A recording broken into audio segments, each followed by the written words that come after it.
Hi there, I'm Dr. Rao, author of the MidLife Health Guide for Women. And I'm very excited about this. The book was written a few years ago, but everything in there is still true today.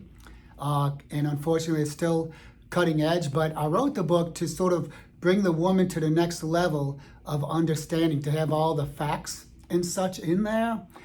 So that she can read and can learn a lot about her health. With things, there's sort of like two tracks today of healthcare. You have the medical end, which can be risky, low value, very expensive and such, and more of a reactive. And then you have like the holistic side that guarantees you all these various things, that these supplements that may cure everything, so a lot of disinformation out there. So it was like really put the facts out there. And I found that the women that were coming to see me in my practice were very confused about things. There was a time during the Women's Health Initiative trial. So how could hormones be so good for so long? And then all of a sudden overnight was bad, and the OBGYNs took their patients off the hormones and caused a big problem for the women going through withdrawals from that. Well, anyway, so the why. So middle age, we don't call it age because we want you to live. It's your functional age, and I explain that in the book as well. So why I wrote it. First of all, to educate women out there. It's dedicated to my mom. And midlife comprises the largest age in years that the woman will spend during her life. And then if you're proactive about it, you can really enjoy the later years. So it is not a book about just menopause. Women go through so much. Midlife is a time where they're being squeezed from every side. They may have kids still in school or high school or such. They may be going off to college. That's a stressor, right? They have a boyfriend or a spouse that they're trying to care for, and yet on top, they're being squeezed from parents that are getting aged and has needs and such. So it's really a tough time to be a woman, especially in today's world where you have to go for it, have a career and all that, plus be a mom, wife, and such. So it's very, very, very tough. So I do have a very empathetic, compassionate approach for that in the book. So it just doesn't go through menopause, it goes through all the things that a woman is going through during midlife, okay? And then there was a lot of disinformation out there, misinformation about it. And in the book, I do give a lot of references in there, and so that you can look up the facts, because I'm a board certified family physician, author, lecturer, fellow, etc.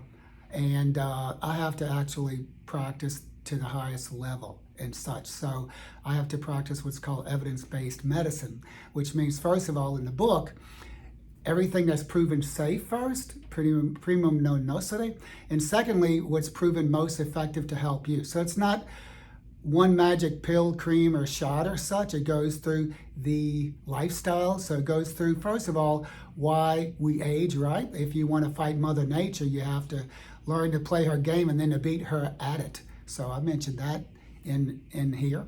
And then it goes through diet and exercise. The glycemic index introduces that, the things that you can do to naturally lower the hormones you want to go lower as we age, namely insulin and cortisol and such.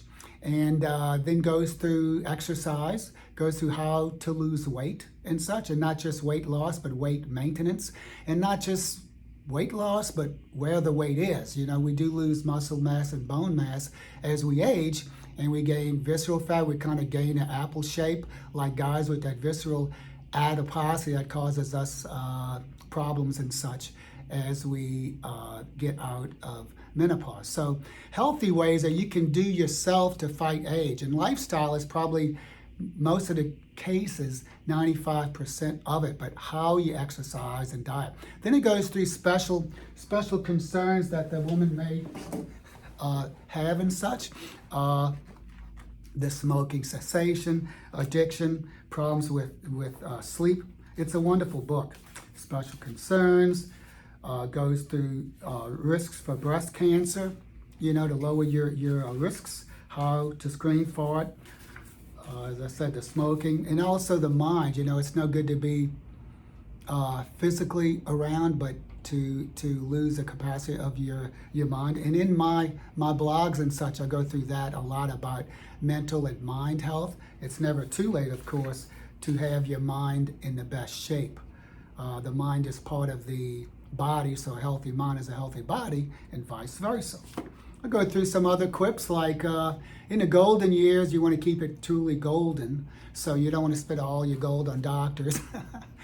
No offense to my colleagues, doctors, hospitals, and pharmacies and such. You want to actually use your gold, you know, to have some fun, right? Finally, and some other things about that, some good quips is that, you know, the mind is like a parachute. It has to be open to work. So a lot of these fun things, how to relieve hot flashes in a non-medical way. You know, if you take an antidepressant, can cause you a lot of problems there. For example, risk of suicide within the 3 weeks and weight gain. So who the heck wants that, right? So the book is really, it's amazing. Covers all the facts and options on diets, exercise, supplements, and one big thing about the supplements, quality is very important. So I run through those toxins and heavy metal, how to detox, and also goes through all of the hormones, not just estrogen and progesterone, but also testosterone, the thyroid, and HGH in that. So it's time for you to get your groove on, girls, and please read the MidLife Health Guide for Men. I'm most sure that you will find it very enjoyable. It'll be on your book. Oh, one last thing. When compared to the men's book that's in black and white and kind of with sidebars, you know how guys are. No offense to guys. But women, you know, I have the three women in there. One is in her 30s, one's in her 40s, and one is in her 50s. And they all have special concerns. So it's like that we all are sitting around a coffee table going through each chapter with the concerns that they have, and you get to learn. So it's a journey of them, but also with this book, it's a journey for you, that we want you to have optimal health, not just pass fail like the medical community is, but we want you to have optimal health. This is one book that is a must read, okay? Thank you so much, Dr. Rao, author and lecturer